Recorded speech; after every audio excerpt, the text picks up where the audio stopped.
permission aux dévots aînés qui sont présents, Gopaswami Prabhu, Aritasana. Merci de me donner cette opportunité de parler sur la Bhagavad Gita. Et donnez-moi votre miséricorde que je puisse dire quelque chose d'intéressant. Alors, suite à la lecture de ce matin, d'abord, who speak English?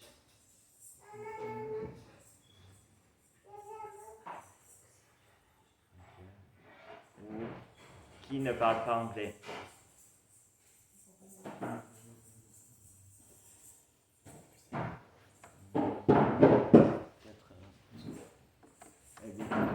Peut-être qui ne parle pas français, oui. Ok, qui ne parle pas français? Who doesn't speak English? French. Who doesn't speak French? Ok. Je pense que la plupart parlent anglais, auquel je vais essayer de traduire en français. Ok. So, En fait, it's better I give in English. Il faut mieux que quelqu'un traduise pour elle. Bah, ok, bah, je vais faire ça. Ah oui, il y avait le chant. Lochan, you can understand all of the language. Merci of Krishna. Speak all the language. Donc je vais lire la Bhagavad Gita, le chapitre 8 qui s'appelle Atteindre le suprême. Et je vais lire le verset 15, je vais dire. C'est en continuité avec la classe qu'on a eue ce matin de Yadunanda Maharaj. Om Namo Bhagavate Vasudevaya. Om Namo Bhagavate Vasudevaya. Om Namo Bhagavate Vasudevaya. Om Namo Bhagavate Vasudevaya. Om Namo Bhagavate Vasudevaya. Om Namo Bhagavate Vasudevaya. Pour ceux qui connaissent bien les versets du Bhakti Shastri, vous pouvez répéter. Mam upetya punajanma Dukalayama shashvatam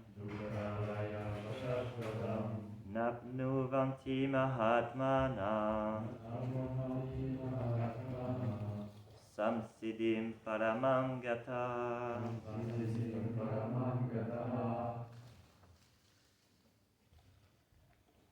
Donc, traduction et puis tenez apporté par Srila Prabhupada. Donc, quand ces grandes âmes, les Bhakti Yogis, m'ont atteint, jamais plus elles ne reviennent en ce monde transitoire où règne la souffrance, car elles sont parvenues à la plus haute perfection. Donc, je vais dire tenez apporté. L'univers matériel est un lieu de souffrance où il faut endurer la naissance, la maladie, la vieillesse et la mort. Aussi, les âmes qui obtiennent l'ultime perfection et atteignent la planète spirituelle suprême Krishna Loka ou Goloka Vrindavan n'ont-elles aucun désir d'y retourner. Krishna Loka, disent les écritures védiques, est Avyakta, Akshara et Paramagati, c'est-à-dire qu'elle est au-delà de notre vision matérielle, inconcevable, mais qui parvenir constitue le but ultime, la destination des Mahatmas, des grandes âmes. Ceux-ci reçoivent le message transcendantal de dévots réalisés et développent ainsi graduellement leur dévotion et leur attitude de service dans la conscience de Krishna.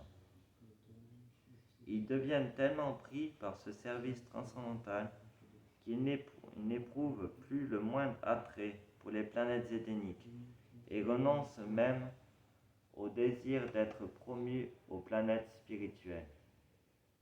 Leur seul et unique souhait est de pouvoir toujours vivre en compagnie de Krishna. Ce verset parle spécifiquement des personnalistes, des dévots du Seigneur suprême. Ils atteignent la plus haute perfection de l'existence et ce sont les âmes les plus élevées. Je vais relire le verset. Quand ces âmes, les bhakti yogis, m'ont atteint, jamais plus elles ne reviennent en ce monde transitoire où règne la souffrance, car elles sont parvenues à la plus haute perfection.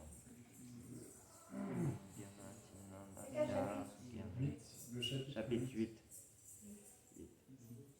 verset 15.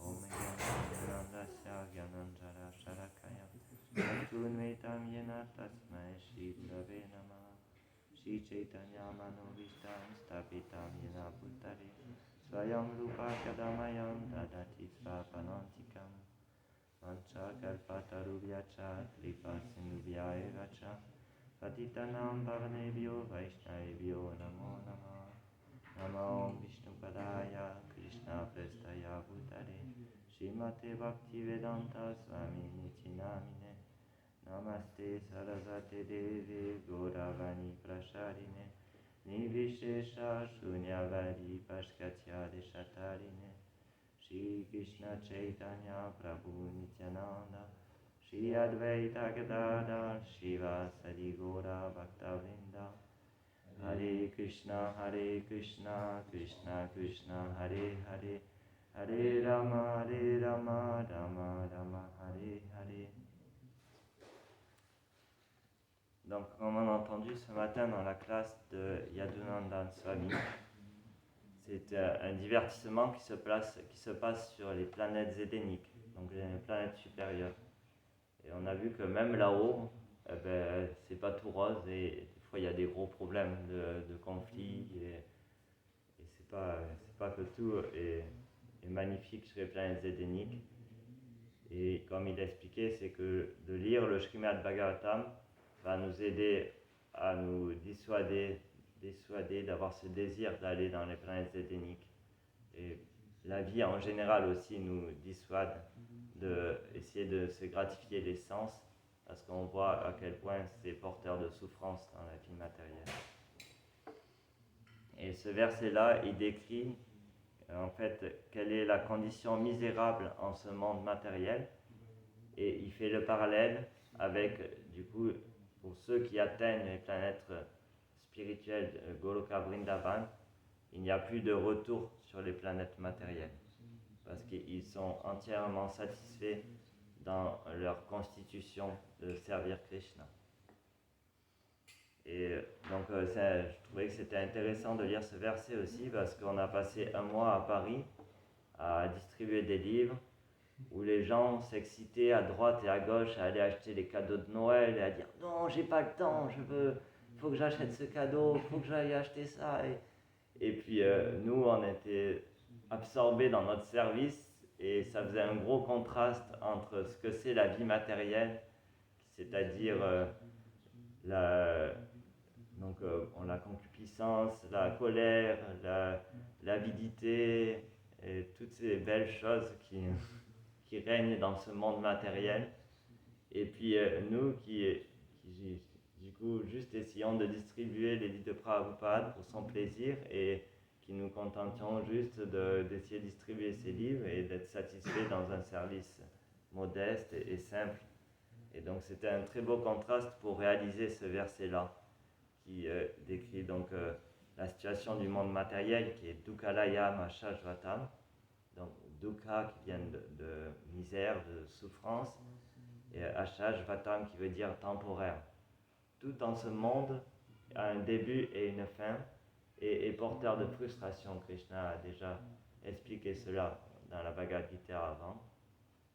Et il le répète encore à Arjuna, car au début de ce chapitre, Arjuna repose le doute, repose des questions sur qu'est-ce que c'est le Brahman, qu'est-ce que c'est l'être vivant, quel est le maître de tous les sacrifices, le seigneur des sacrifices, et quelle est la demeure qui atteint celui qui est absorbé dans le service de dévotion.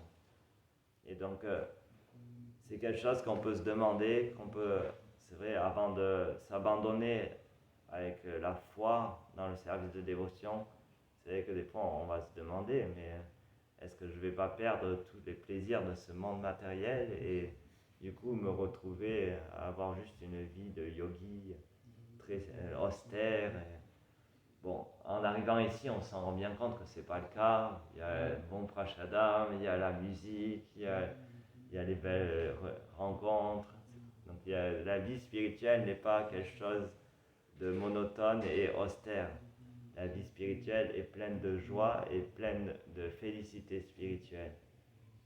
Et Krishna, au début de la Bhagavad Gita, a enseigné à Arjuna qu'il ne fallait pas renoncer artificiellement au plaisir des sens pour avancer dans la vie spirituelle. Il fallait essayer de goûter un goût supérieur, palam deshva nivartate. Ou sinon, on est comme un malade qui renonce à des choses qui lui font plaisir et qui continue à méditer dessus. Donc, il continue finalement à souffrir de ce renoncement. Et donc, dans la vie spirituelle, tout doit être plein de joie et plein de félicité. Et finalement, le renoncement que Sri Chaitanya Mahaprabhu a donné dans ce monde, c'est de chanter, faire le festin et prêcher la conscience de Krishna autour de nous. Et si on fait ça, on va être complètement libéré finalement de tout désir matériel. Ce qui nous empêche finalement de goûter cette félicité spirituelle, c'est l'attachement finalement à des jouissances séparées du plaisir de Krishna. Et le Sankirtan, le mouvement de Sankirtan est un moyen de reconnecter finalement ces plaisirs-là, mais pour la satisfaction de Krishna. Au lieu d'écouter la télé et la radio pour des choses on en a marre d'entendre les nouvelles qui racontent toujours des choses affreuses, eh bien, on écoute la classe de Srimad Bhagavatam, on écoute la Bhagavad Gita, et tous ces récits-là vont nous nourrir intérieurement, vont nourrir le cœur et nous vider un peu la tête de tous ces problèmes. Et donc, c'est une bonne chose pour avancer spirituellement. Et donc, Prabhupada, dans La Teneur est portée, il explique un point très important. Il décrit en fait quelle est la destination des Mahatmas. Donc les Mahatmas, Atma veut dire âme et Maha, ça veut dire les grandes âmes. Et donc les Mahatmas qui donc s'abandonnent à Krishna, Prabhupada explique qu'ils atteignent Krishna Loka, ou Goloka Vrindavan. Et sur cette planète-là, il y a que de la félicité, c'est Satchidananda, c'est purement de nature spirituelle, éternelle, connaissance et félicité. Et donc ces Mahatmas, ils atteignent cette planète. Et après, Prabhupada rajoute un détail de qui sont ces Mahatmas, parce que ça semble trop facile sinon. Et Prabhupada explique, donc, en parlant de ces Mahatmas, ceux-ci reçoivent le message transcendantal de dévots réalisés et développent ainsi graduellement leur dévotion et leur attitude de service dans la conscience de Krishna. Et ils deviennent tellement pris par ce service transcendantal qu'ils n'éprouvent plus le moindre attrait pour les planètes édéniques et renoncent même au désir d'être promus aux planètes spirituelles. Donc, dans cet enseignement de Srila Prabhupada, on retrouve exactement les enseignements de Sri Chaitanya Mahaprabhu qu'il a donné à un de ses suivants qui s'appelle Srila Rupa Goswami, où il lui explique donc Brahmanda Brahmite Kona Bhagavan Jiva Guru Krishna Prasadepai Bhakti Latabij. Donc il dit, après avoir tourné dans ce monde matériel des planètes supérieures ou inférieures, après avoir tourné par leur karma dans ce monde matériel, les âmes très fortunées, donc c'est vous êtes tous des âmes très fortunées parce que vous êtes là aujourd'hui, ils rentrent en contact avec les enseignements de maître spirituel authentique, un maître spirituel qui a été mis en pouvoir par Krishna Et Srila Prabhupada est ce maître spirituel qui est mis en pouvoir par Krishna pour révéler qu'est-ce que c'est le monde spirituel. Comment, dans le monde spirituel, on connaît cette félicité et cette joie de la vie spirituelle. Donc, vous êtes ici assis à écouter donc, les tonnerres et portées de Prabhupada. Donc, vous êtes de ces âmes fortunées. Ça veut dire que vous avez tourné dans le monde matériel. Et aujourd'hui, vous êtes en contact avec les enseignements de ce pur dévot qui est Srila Prabhupada. Et donc, il ne faut pas rater cette chance-là qu'aujourd'hui vous êtes là. Et donc, ces âmes fortunées qui ont tourné dans le monde matériel, qui ont souffert du Dukhalaya Mashashvatam, de ces misères et à répétition de ce monde temporaire où on cherche par le plaisir à oublier les souffrances. Aujourd'hui, vous êtes là à écouter les paroles de Srila Prabhupada. Et donc, Prabhupada explique, c'est pas encore fini. Ceci, il faut encore qu'ils aient foi dans les enseignements de cette âme réalisée. Et alors, le cycle de samsara dans ce monde matériel est fini. Et alors, après, donc, à ce moment-là, en suivant donc les enseignements donc, de ce maître spirituel, donc, et les instructions que Srila Prabhupada a laissées dans ce mouvement qui est la conscience de Krishna, alors vous allez progressivement. Prabhupada explique que ce n'est pas immédiat. Il y a un moment où il faut, parce que le mental va rejeter ces enseignements. Le mental va toujours vouloir retrouver un plaisir dans ce monde matériel, essayer de chercher des plaisirs en dehors de la conscience de Krishna, car le mental est très rebelle. Et donc, Prabhupada dit, donc, à force de suivre ces enseignements, leur mental devient tellement absorbé, ils deviennent tellement pris par ce service transcendantal qu'alors il n'y a plus aucun attrait pour des plaisirs matériels de ce monde, comme les planètes édéniques ou quoi que ce soit qui soit en dehors de la dévotion.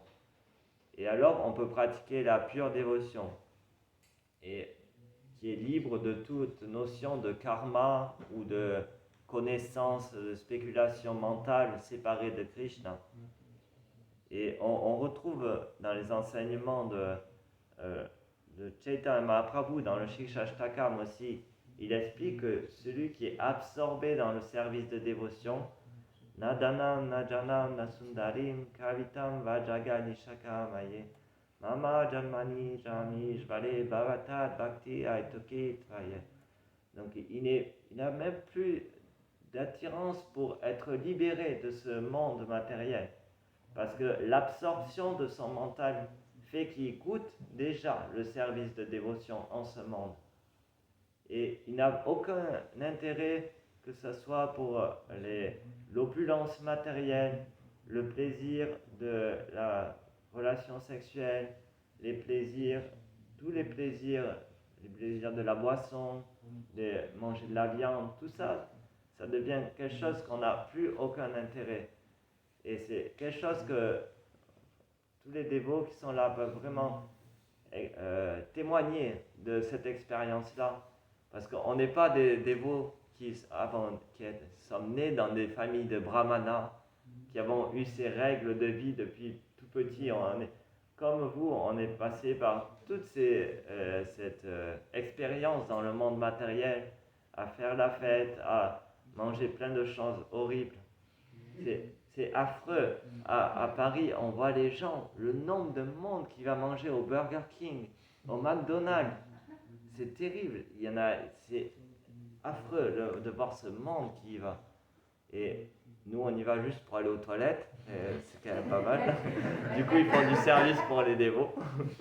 Mais quand on rentre dans ce Burger King, c'est horrible l'odeur. Et quand on essaye de devenir un dévot, en tout cas, on n'a plus aucun attrait pour ces choses-là. Et on est vraiment... La seule chose qu'on demande et qu'on prie à Krishna, c'est d'être absorbé constamment dans le service de dévotion. De pouvoir passer 7 à 8 heures à distribuer des livres dans les rues de Paris l'endroit où c'est un endroit horrible, il fait froid, il fait 0 degré des fois. Mais en fait, non, on est tellement absorbé dans ce service de dévotion que on est juste, en fait, ce qu'on prie, c'est de pouvoir être engagé comme Sri Chaitanya Mahaprabhu le décline, vie après vie dans le service de dévotion. Que l'on soit libéré ou pas, ça, Krishna le décidera. Mais d'après les enseignements de Krishna dans la Bhagavad Gita Arjuna, celui qui arrive à connaître cette absorption dans le service de dévotion, quittant son corps, il atteint les planètes spirituelles.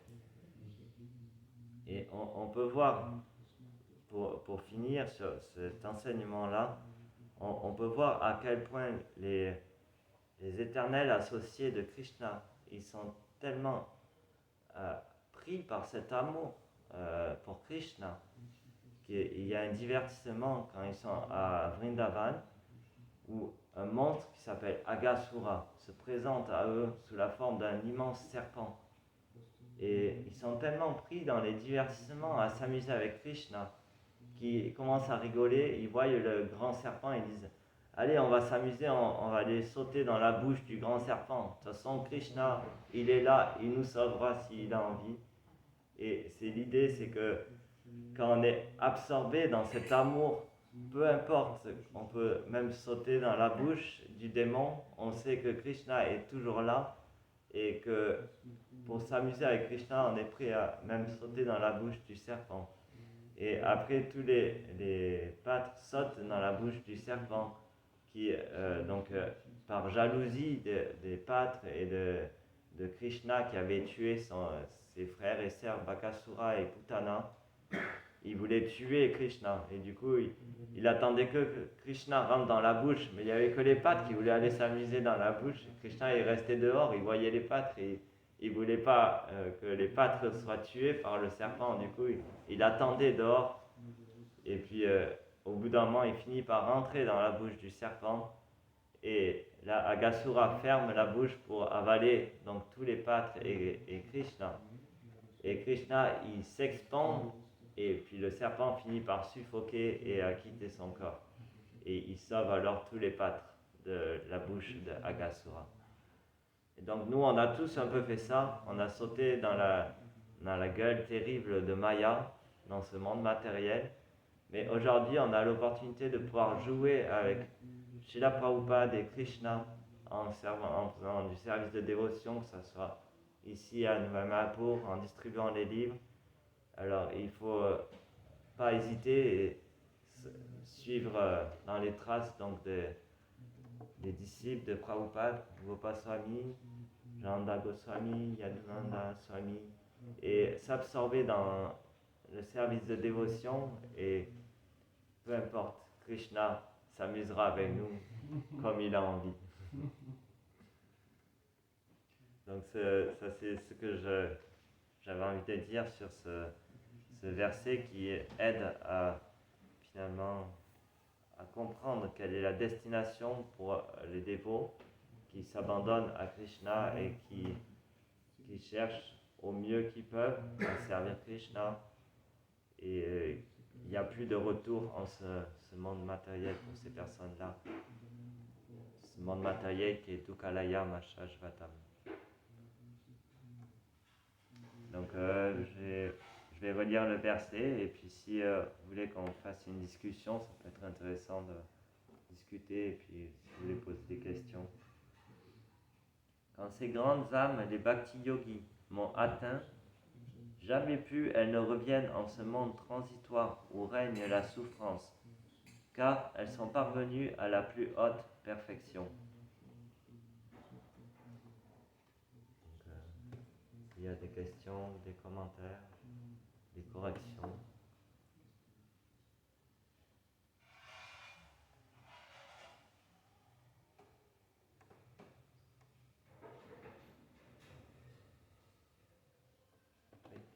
Alors, que faire pour quelqu'un qui passe quelques jours ici et qui est touché quand même par la philosophie? Qu'est-ce qu'il va faire? Qu'est-ce qui est positif de faire dans la poursuite de sa vie s'il n'est plus ici? Donc, c'est intéressant de savoir, oui, parce que c'est pas forcément tout le monde qui peut venir vivre et couper tout ce qu'il a dans le monde et venir vivre ici. Du coup, ce mouvement n'est pas forcément un mouvement, on est obligé de couper avec le monde matériel. On peut apprendre en fait à vivre dans ce monde en pratiquant la conscience de Krishna.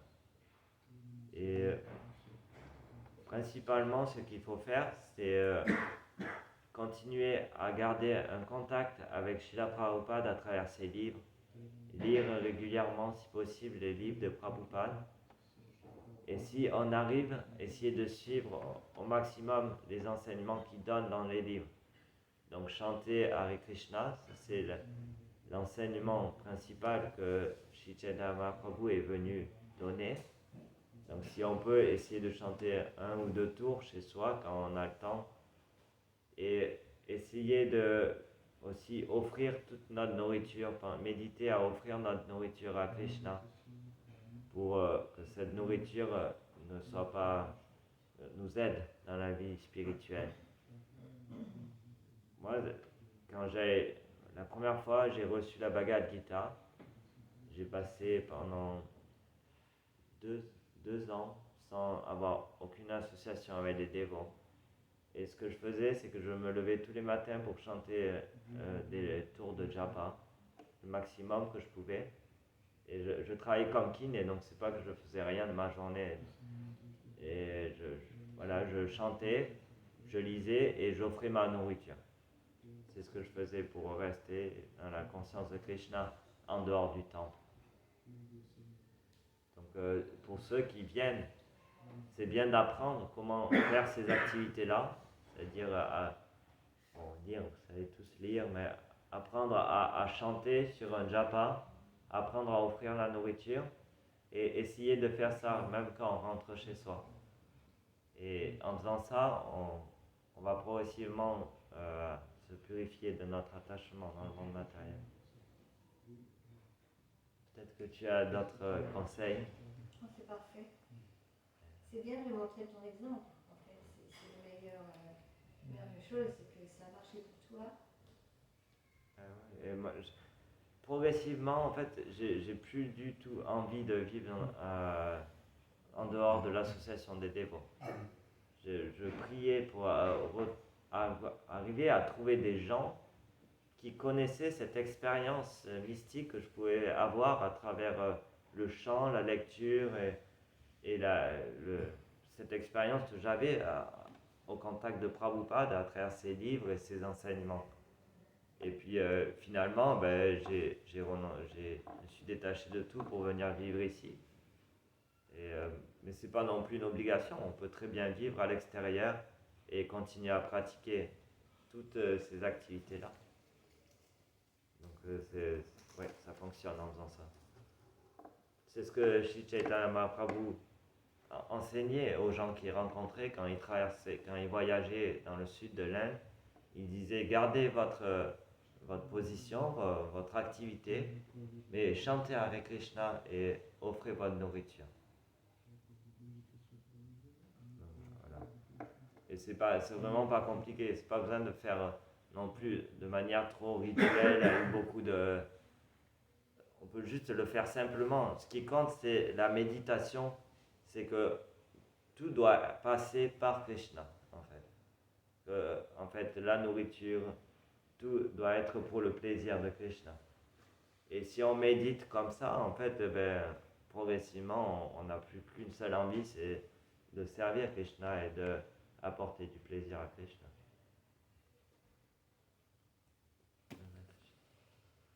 Si les dévots de Krishna s'adonnent complètement à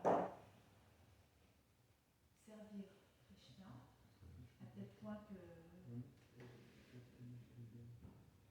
n'ont plus besoin des plaisirs de ce monde, est-ce que le risque, ce n'est pas quand même finalement de s'éloigner des problèmes aussi du monde qui aujourd'hui sont quand même dangereux, c'est-à-dire au point de se couper des gens et de ne pas non plus dénoncer ce qui se passe ou à la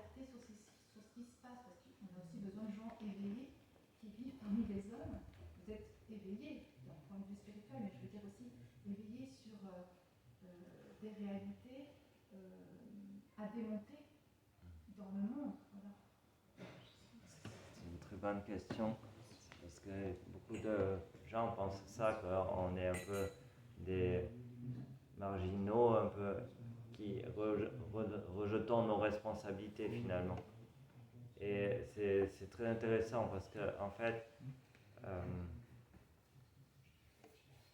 faut savoir que finalement, déjà les dévots agissent dans le monde extérieur en faisant Food for Life, distribuant de la nourriture aux sans-abri. Et il y a une chose qui se manifeste dans la pratique du service de dévotion, parce qu'on suit une lignée de maîtres qui sont toujours investis dans un sentiment de compassion à aider les gens. Du coup, on reçoit aussi ces bénédictions à développer cet état d'esprit.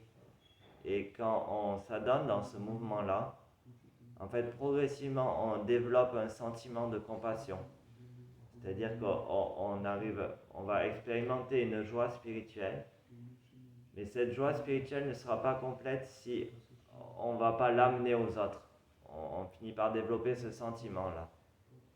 Et alors, progressivement, notre désir en fait, de servir Krishna, ça va être notre désir d'amener d'autres personnes à servir Krishna et à connaître cette joie-là. Et donc, la plus grande chose qu'on puisse faire dans ce monde matériel, au niveau personnel et au niveau collectif, c'est de devenir conscient de Krishna.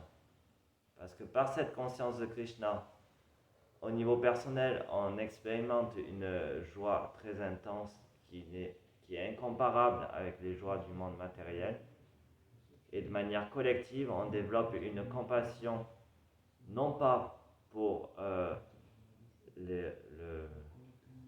pour sauver le corps des gens, mais pour sauver les âmes des gens. Il y a une analogie, une image qui a été souvent mise dans les livres de Srila Prabhupada, qui montre quelle est la différence entre sauver les gens au niveau matériel et sauver les gens au niveau spirituel. C'est une personne qui est en train de se noyer dans l'océan. C'est notre situation dans ce monde matériel. On se noie dans les désirs matériels, dans l'avidité et la concupiscence qui ne peuvent jamais être satisfaits. Et une personne qui vient pour sauver cette personne et qui prend les habits et qui sort les habits comme ça de l'eau. Et puis la personne qui coule, qui se noie. Ça, c'est l'idée d'essayer de sauver les gens au niveau de leur conditionnement matériel. Et j'ai une bonne... ma situation est intéressante pour dire ça parce que je travaillais comme kiné. Donc,